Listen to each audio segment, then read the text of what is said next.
can't breathe. I can't breathe. George Floyd's last words, but they didn't die with him. They're still being heard, echoing all across this nation. They speak to a nation where, too often, just the color of your skin puts your life at risk. They speak to a nation where more than 100,000 people have lost their lives to the virus and 40 million have filed for unemployment, with a disproportionate number of those deaths and job losses concentrated in Black and brown communities. And they speak to a nation where every day millions of people, millions, not at the moment of losing their life, but in the course of living their life, are saying to themselves, I can't breathe. It's a wake-up call to our nation, in my view. It's for all of us, and I mean all of us. It's not the first time we've heard those words. They're the same words we heard from Eric Garner when his life was taken away 6 years ago.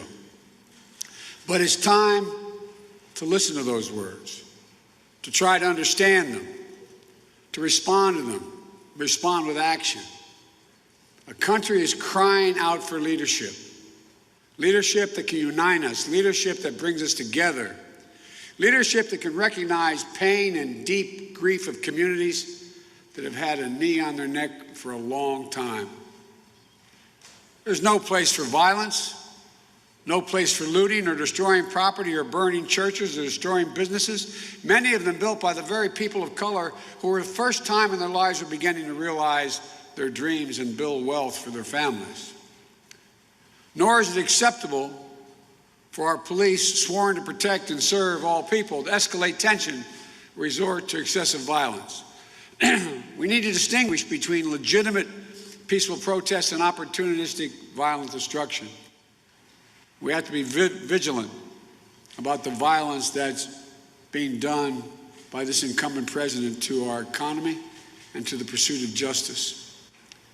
When peaceful protesters dispersed in order for a president from the doorstep of the people's house, the White House, using tear gas and flash grenades in order to stage a photo op in one of the most historic churches in the country, or at least in Washington, D.C. We can be forgiven for believing the president is more interested in power than in principle, more interested in serving the passions of his base than the needs of the people in his care. For that's what the presidency is. The duty to care for all of us, not just those who vote for us, but all of us, not just our donors, but all of us. The president held up the Bible at St. John's Church yesterday. I just wish he opened it once in a while instead of brandishing it. If he opened it, he could have learned something. They're all called to love one another as we love ourselves. It's really hard work. But it's the work of America. Donald Trump isn't interested in doing that work. Instead, he's preening and sweeping away all the guardrails that have long protected our democracy, guardrails that have helped make possible this nation's path to a more perfect union, a union that constantly requires reform and rededication. And yes, the protest from voices that are mistreated, ignored, left out or left behind. But it is a union worth fighting for. And that's why I'm running for president. In addition to the Bible, the president might also want to open the U.S. Constitution once in a while. If he did, he'd find a thing called the First Amendment. And what it says in the beginning, it says, the right of the people peaceably to assemble and to petition their government for redress of grievances. That's kind of an essential notion built into this country. Mr. President, that's America. That's America. No horses rising up on their hind legs to push back peaceful protest. Not using the American military to move against the American people. This is a nation of values. Our freedom to speak is a cherished knowledge that lives inside every American almost from the time you're a kid. We're not allow any president to quiet our voice. We won't let those who see this as an opportunity to sow chaos throw up a smokescreen to distract us from the very real and legitimate grievances at the heart of these protests. We can't leave this moment.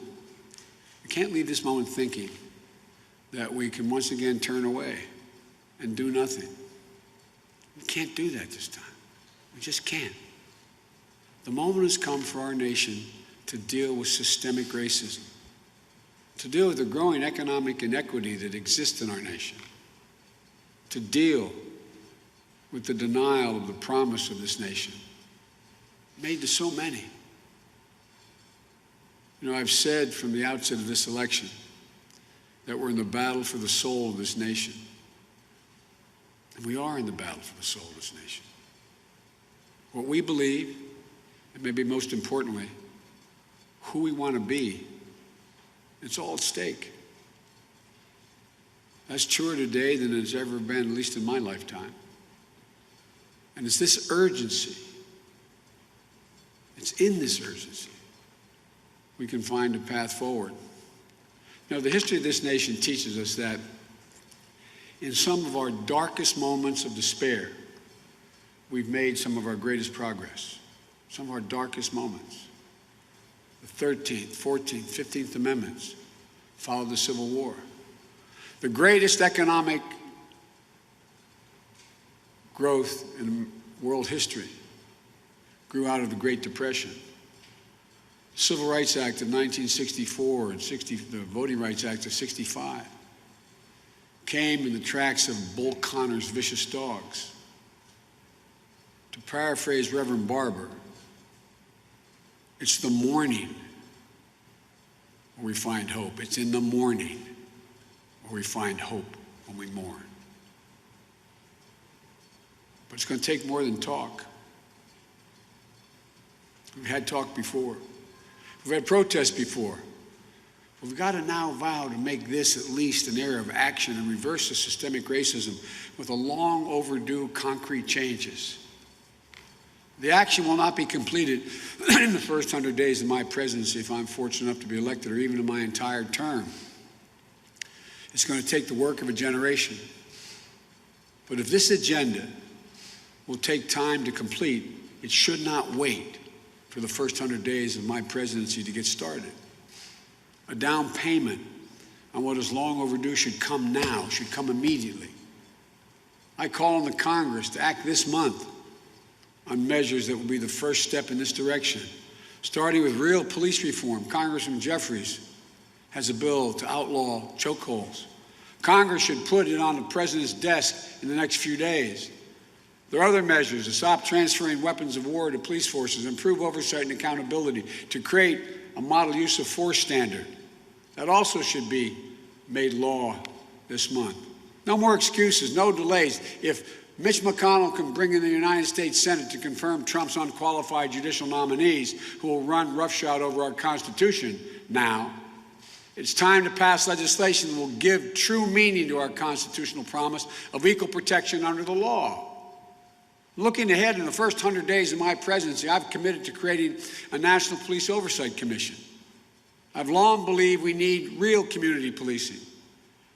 We need each and every police department of the country to understand undertake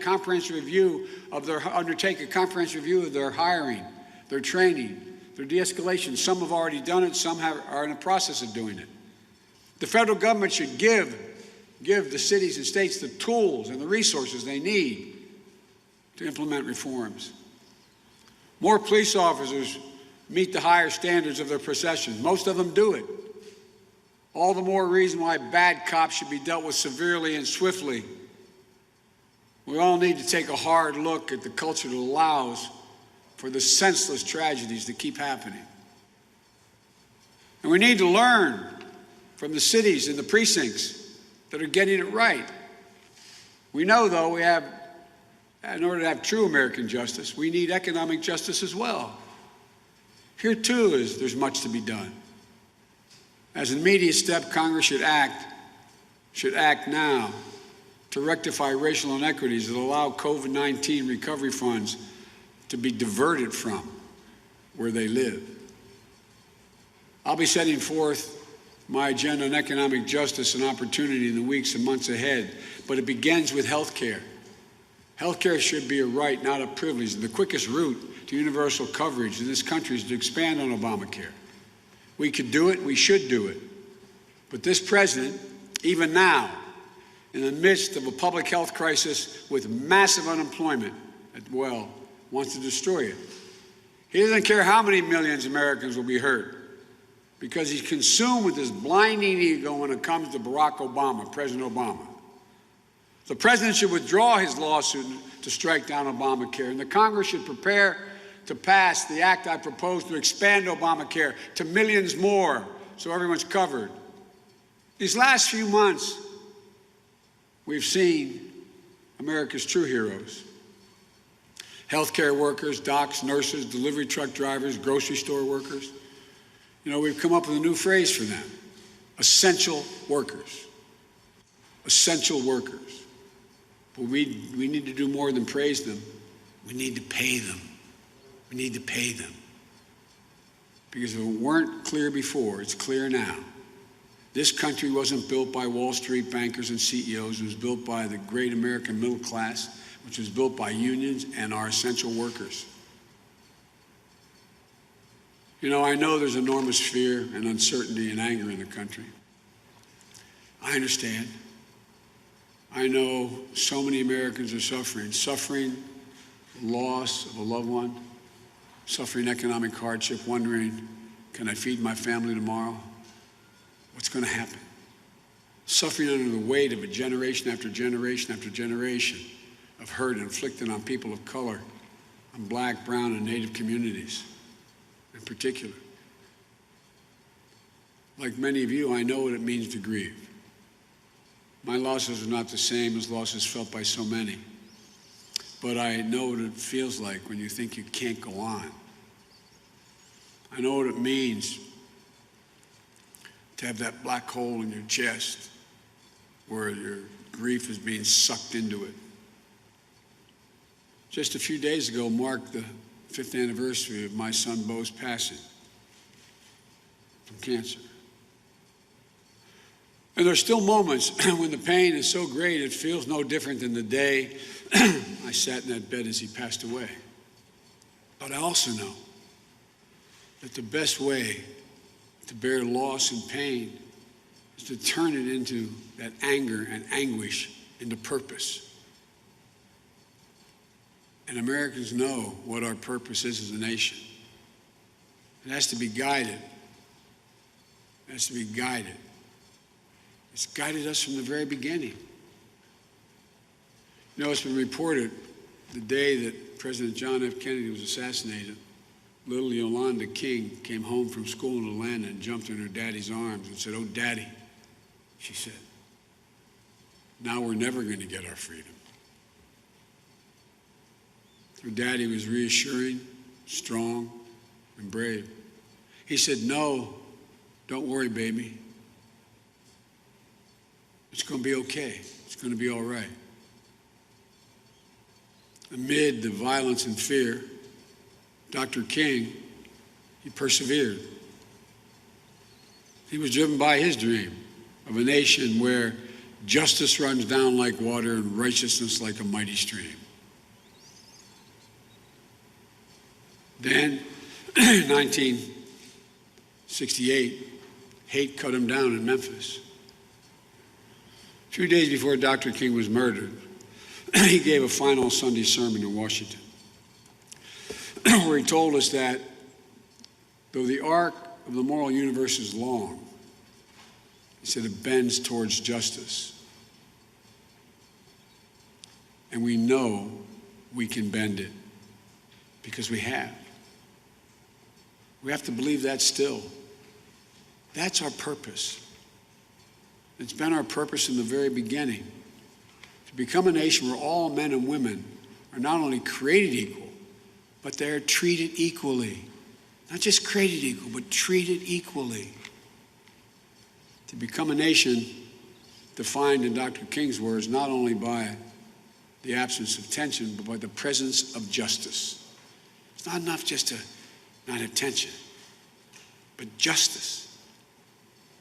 Today in America, it's hard to keep faith that justice is at hand. I know that. You know that. The pain is raw. The pain is real. The President of the United States must be part of the solution, not the problem. But this president today is part of the problem and accelerates it. When he tweeted the words, "When the looting starts, the shooting starts," they weren't the words of a president. They were words of a racist Miami police chief in the 60s. When he tweeted that protesters, quote, would have been greeted with the most vicious dogs, when people would have been really hurt, end of quote. They weren't the words of a president. They were the kind of words Bull Connor would have used unleashing his dogs on innocent women and children.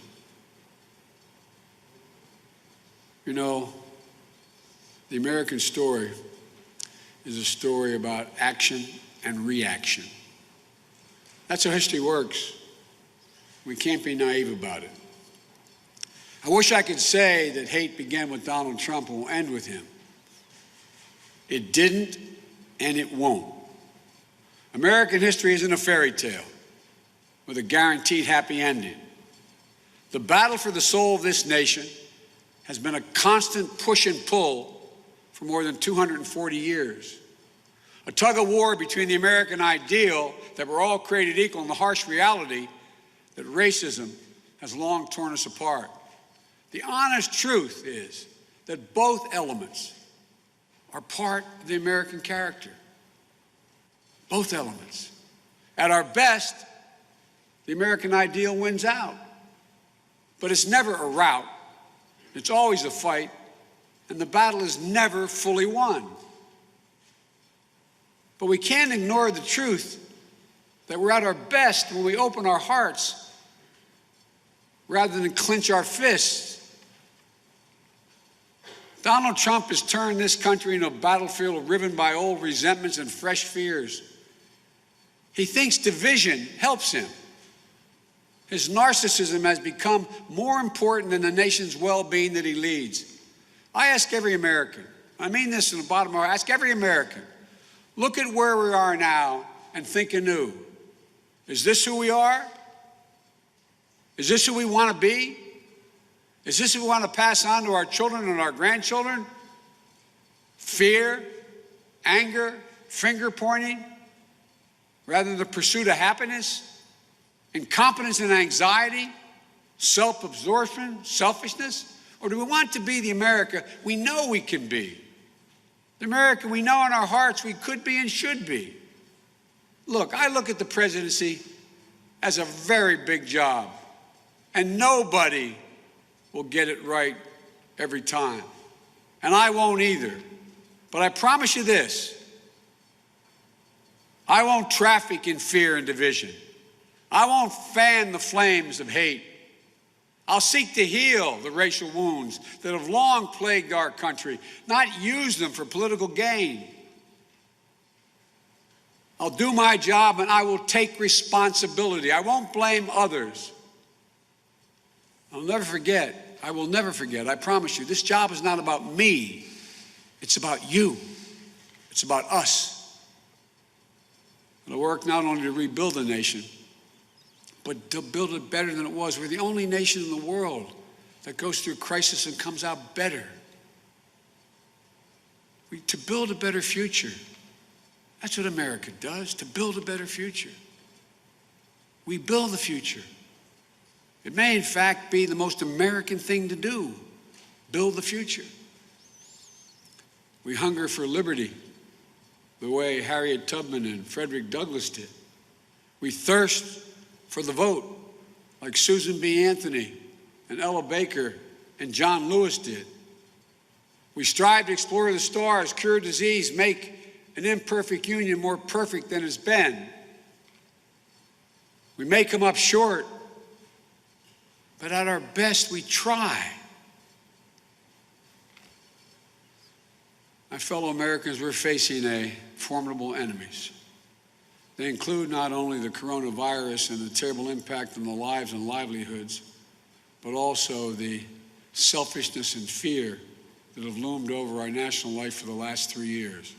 And I choose those words advisedly: selfishness and fear.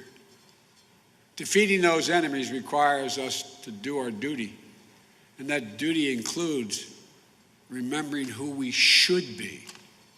Who we should be. We should be the America of FDR and Eisenhower, of Rosa Parks and Martin Luther King Jr., of Jonas Salk and Neil Armstrong. We should be the America that cherishes life, liberty, and courage. And above all, we should be the America that cherishes each other, each and every one of us. You know, we're a nation in pain. We must not let our pain destroy us. We're a nation enraged, but we cannot let our rage consume us. We're a nation that's exhausted, but we will not allow our exhaustion to defeat us. As president, it's my commitment to all of you to lead on these issues and to listen, because I truly believe in my heart of hearts we can overcome. When we stand together, finally as one America, we'll rise stronger than we were before. We'll move that arc closer to justice. We'll reach out to one another. So speak out for one another.